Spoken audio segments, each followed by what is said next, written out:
Hi everybody, my name is Francesca Leo and I am so excited to be here with you today. I wanted to first start by thanking the Utah Flute Association for having me.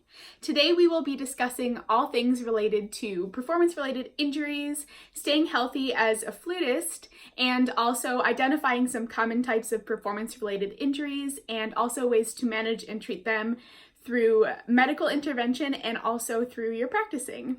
I'm going to start by telling you a little bit about myself. So I'm a recent graduate from the Manhattan School of Music. I just got my master's degree in flute performance.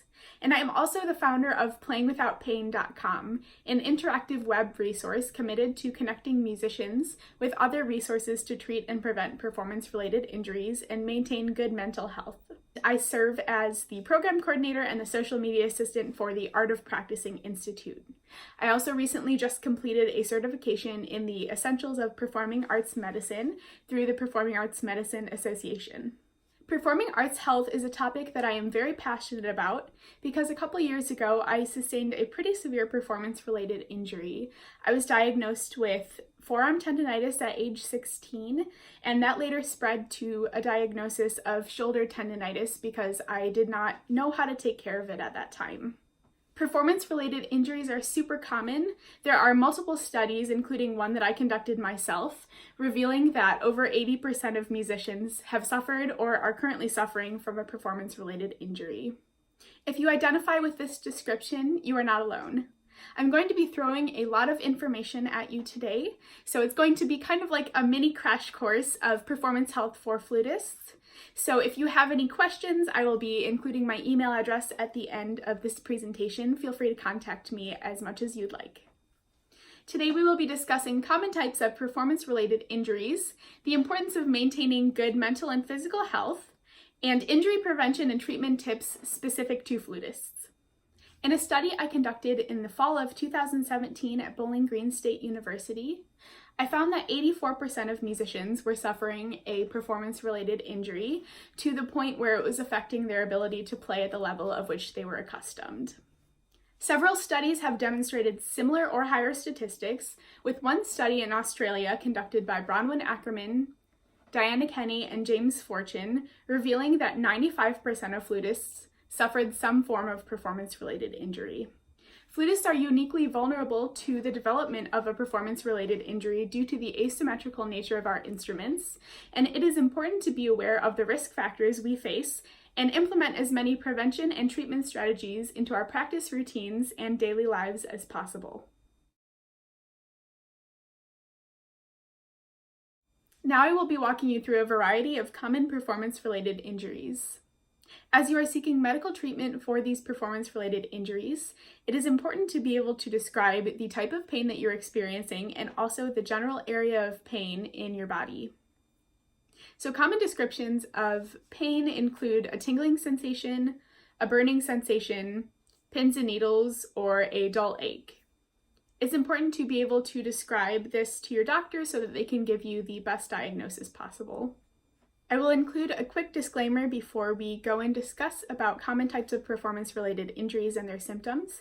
I am not recommending that you try and self-diagnose with these injuries. Rather, just be aware of the common types of symptoms that may occur with common injuries so that you can ask more specific questions to your doctor in your next medical appointment.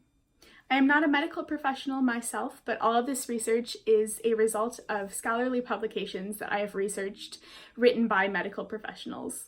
Tendinopathy is a degeneration of the collagen protein that forms in the tendon, which often develops as a result of an overuse of or sudden stress on the muscle. Similar to tendinitis in symptoms, but a different condition, tendinopathy is more common. This can lead to the development of tendinitis if left untreated. Tendinitis is more commonly diagnosed, so many musicians are treated for this. Symptoms include tenderness, lingering pain, stiffness, warmth and redness, or mild swelling in the affected area. Treatments include rest and taking frequent practice breaks, low-impact exercise such as swimming, physical therapy, prescribed NSAIDs, RICE or rest, ice, compress, and elevate method, and surgery in severe cases. If you are suffering from tendinopathy or tendinitis, consult with your doctor to see which treatment options work best for you. Carpal tunnel syndrome is caused by pressure on the median nerve as it goes through the carpal tunnel near the wrist. Symptoms can include tingling sensations or numbness and weakness in the hand. Thorough examination of the neck and the nerve as it travels from the neck to the hand is worthwhile because other asymptomatic nerve entrapments can magnify the effect of the entrapment at the wrist. Treatment can include frequent breaks while playing, applying cold packs to reduce swelling, avoiding activities that may further irritate the injury, hand therapy, wrist splinting, medications prescribed by your doctor, nerve glide exercises for the length of the median nerve, especially if there are other entrapments, and tendon glides of the hand. If you are suffering from carpal tunnel syndrome, consult with your doctor to see which treatment options work best for you. Bursitis can directly affect the shoulder or elbow and is a result of inflammation of the bursae, or small fluid-filled sacs that provide cushioning for the joints. Common symptoms may include achy or stiff sensations in the muscles and tenderness in the muscle when directly contacted. Bursitis can be treatable through physical therapy, medication directly prescribed to you by your doctor, resting and applying ice to the affected area, and the use of an assistance device such as a sling or brace. If you are currently suffering from bursitis, consult with your doctor to see which treatment options work best for you. Focal dystonia is a movement disorder in which your muscles contract involuntarily, causing repetitive or twisting motions. Symptoms can be indicated by a loss of motor control of skilled movements necessary for instrumental playing, including muscle spasms that can range from mild to severe. These spasms are not typically painful but can be. There is currently no cure, but medications or injections, specialized physiotherapy, and pedagogical retraining can improve symptoms. If you are currently suffering from focal dystonia, consult with healthcare professionals and professionals such as Joanna Cohen-White and David Leisner to see which treatment options may work best for you. A TMJ disorder affects the motion of your jaw and causes pains in the jaw and jaw muscles that can appear in different parts of your face and the areas in and around your ear. Symptoms of TMJ disorder can include clicking of the jaw when it opens or closes, an inability to open the jaw as wide as normal, or a deviation in the jaw when opened. If you look in the mirror and open your mouth, the lower jaw should move straight down. Either a deflection off to one side or taking a curvy path as you open can indicate TMJ issues. The key to treatment is differentiating the type of TMJ and matching treatment to the type. There are several different diagnoses within TMJ, and with the most common profiles being jaw stiffness or difficulty with motor control or coordination. Methods can include mouth guards, specific medications prescribed by your doctor, physical therapy, and resting and taking frequent breaks while practicing. If you're currently suffering from TMJ disorder, consult with your doctor to see which treatment options work best for you.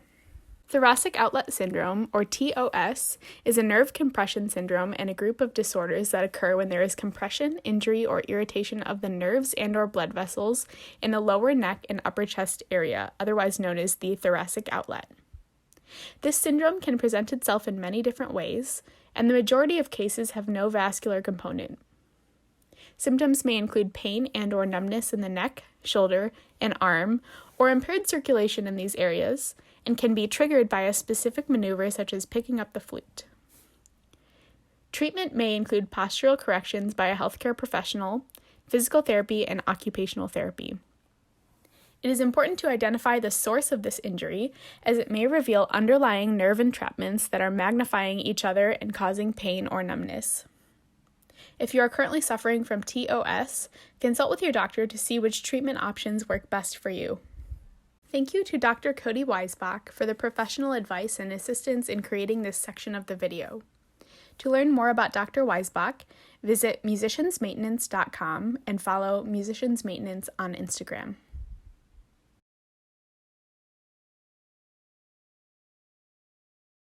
Now that we have identified a few types of common performance-related injuries, here are a few methods on how to prevent these injuries and manage chronic pain and tension at home. I will include another quick disclaimer here.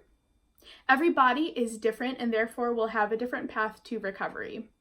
It is crucial to determine what methods work best for you by working with a healthcare professional. There is no one-size-fits-all path to recovery. It is important for all flutists to learn a certain degree of biomechanical or body awareness in order to learn optimal posture for flute playing. It is also important to learn which muscles are engaged as you play your flute, and therefore which muscles are commonly subject to tension and fatigue. Body awareness exercises include yoga, tai chi, Pilates, Alexander technique, body mapping, and the Feldenkrais method. The vast majority of these are available online to take private lessons or follow YouTube videos. It is important to strengthen and stabilize your core muscles and lower body muscles, as this will provide a strong base for playing and can also help prevent injury. This strengthening can be done through the practice of yoga and Pilates, which can also increase your body and breath awareness. So I personally like to carry a few items in my gig bag that I can use during practice breaks or rehearsal breaks to help relieve tension. So the first product that I always carry are myofascial release or massage balls. So this specific ball was recommended to me by the embodied singer, who is a myofascial release specialist. And these are the high bounce pinky balls. They are available for purchase in bulk online, and I like to carry 2 with me at a time so that I am able to follow along with some of the embodied singer videos on Instagram, which are about 10 to 15 minutes long, and incorporate some myofascial release into my breaks. Myofascial release is a great way to relieve tension, especially in the trapezius and the pectoral muscles, which can be incredibly tender for the majority of flutists. It is really important to spend time releasing tension in these areas because the muscles will actually shorten over time due to overuse if they are not given a break, and this can reduce mobility. So I will include a link to these videos that you can follow along with at home. If you have a tennis ball, that might work as well, but the high bounce pinky ball is what is recommended. You can also use a lacrosse ball, but these can be a little bit too intense for some people. So if you have one and you wish to use it, it is recommended to put a sock or 2 over the ball to add some more cushioning. The second product that I always have with me is an exercise band. So this is the Synergy exercise band, available for purchase also in bulk on the internet. I like to carry this around with me to do some shoulder strengthening and stabilizing exercises, which help activate my larger muscle groups and provide support for practicing for hours on end. The Conditioned Musician has a great template describing how to use these bands, and I will include a link to this template at the end of the video. So now I'm going to take you through a physical warm-up. It is really important to do a physical warm-up before your practice sessions each day to get the blood flowing and get your large muscle groups activated so that it can support you in your fast and rapid movements of the small muscles when you are playing such technically difficult repertoire. It is also important in general to always do a physical warm-up before practicing. So this physical warm-up will include a lot of dynamic movement, and it will also include a little bit of cardio exercise to get your heart rate elevated and get the blood flowing. So we will start by doing some shoulder circles. So I want you to place your hands on top of your shoulders, and I'll stand back a little so you can see.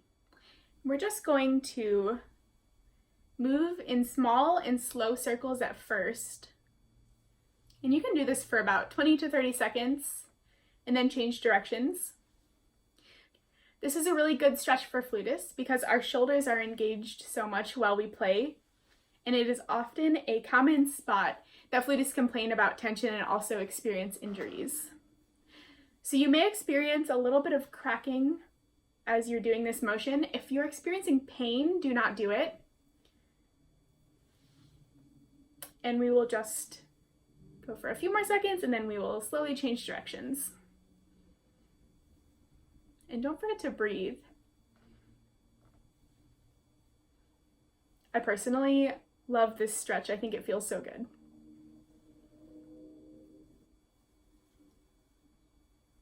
Now we will begin marching in place, so you can drop your arms, and we will just march back and forth to get our heart rate elevated a little bit. And as we're marching in place, I will have you now do large arm circles. So we'll go forward for about 10. Didn't think you were going to be getting a workout today, did you? Okay, and keep breathing. Also, that's very important. think that's about 10. I lost count. Now we will go the opposite direction. We will be moving our arms backwards for about 10 as well. Be sure not to arch your back too much during this.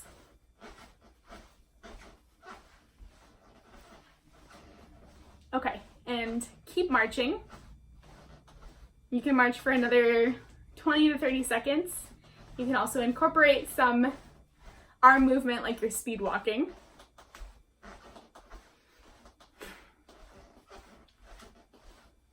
Once you have finished that, you should feel really physically warm and maybe a little bit out of breath. So now you are ready to play your flute. Try and play as quickly after this physical warm-up as possible while your muscles are still physically warm. And if you are not able to, at least try and play within 5 minutes of this warm-up. If you are in the situation where you did your physical warm-up and something came up and you weren't able to play right away, I would highly encourage doing it again right before you start playing, and this should help prevent injury and also manage the pain and tension that you are currently experiencing. Another important element of creating a healthy practice routine is the incorporation of constructive rest. So I will now share a short clip of what constructive rest is and how you can incorporate it into your practice sessions. This can include finding a quiet place and lying on your back with your feet flat on the ground and your arms resting by your sides.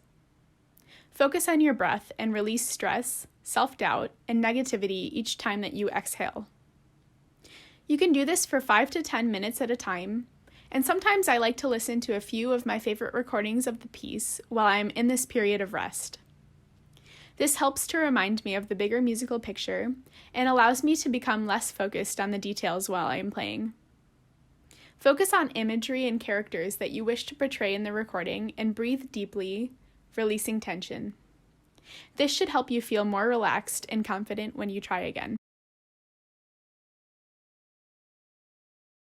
In addition to taking care of your mental health and your physical well-being, it is essential to develop an efficient practicing strategy that can help you better organize your practice sessions and work on deliberate and intentional work to save time in the practice room. This is especially important for musicians who are in the process of recovering from a performance-related injury and might only be able to play for 5 to 10 minutes at a time before having to take a break during this recovery period. You can get a lot of work done in 5 to 10 minutes, and I will also include a link to my efficient practicing template that you can use at home and you can fill out and let me know how it goes. I personally love practicing with a timer and setting a timer for 15-minute segments at a time. It's important to develop attainable goals during this 15 minutes. So for example, you will not learn an entire movement of a piece in 15 minutes. You may choose to only work on 1 to 2 passages that are technically difficult, and this period of time gives you an opportunity for trial and error and to develop a solution-based thinking in the practice room. It is also important to maintain positive self-talk at all times during your practice sessions. This may be difficult to implement at first, but if a negative thought arises, acknowledge it and reframe it to positive and constructive criticism that you can learn from and you can work on in your next practice session. We are often our own worst critics, and the more that we can practice implementing positive self-talk into our practice sessions will only translate to this positive self-talk in all aspects of our lives and lead us to be happier and healthier. For any musician, it is recommended to take a 5 to 10 minute break every 20 to 30 minutes of practicing. During these breaks, make sure to actually rest your muscles. It can be very tempting to just go on your phone and check Instagram or Facebook for your entire break.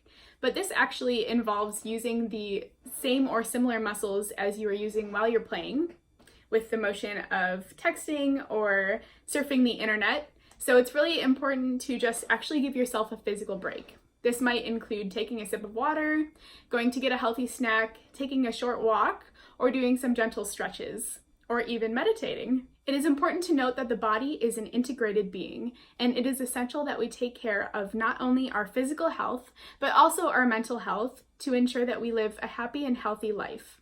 If you're currently experiencing a performance-related injury, know that you are not alone and there are so many people who are willing to help you and talk to you. I am one of them. If you wish to contact me, I will include my email address in the closing slide. Thank you all so much for being here with me today, and I hope to meet some of you in the future.